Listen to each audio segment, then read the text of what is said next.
फंसी है नैया आके पार लगा जा।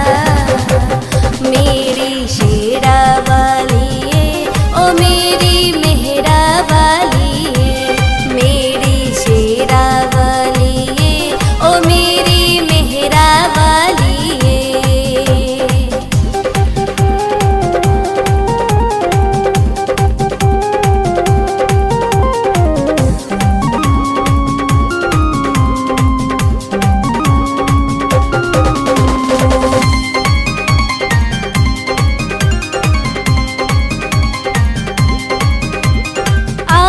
शरण में भक्त तुम्हारी मुझको शरण तू दे दे। चारों तरफ अंधेरा घिरा है इसको रोशन कर दे। आई शरण में भक्त तुम्हारी मुझको शरण तू दे दे। चारों तरफ अंधेरा घिरा है इसको रोशन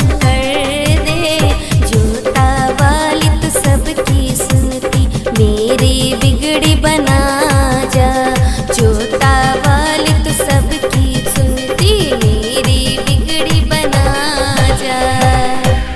मेरी शेरा वाली ओ मेरी मेहरा वाली, मेरी शेरा वाली ओ मेरी मेहरा वाली।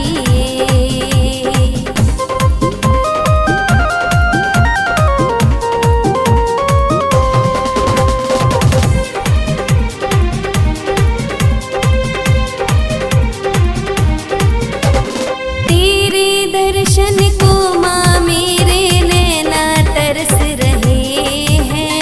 मैया मेरी विनती सुन लो कब से कह रहे हैं।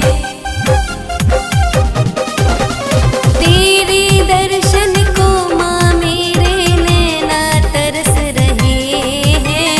मैया मेरी विनती सुन लो कब से कह रहे हैं। जग जननी तू आके जल्दी मुझको दर्श दिखा जा। जग जननी तू आके जल्दी मुझको दर्श दिखा जा।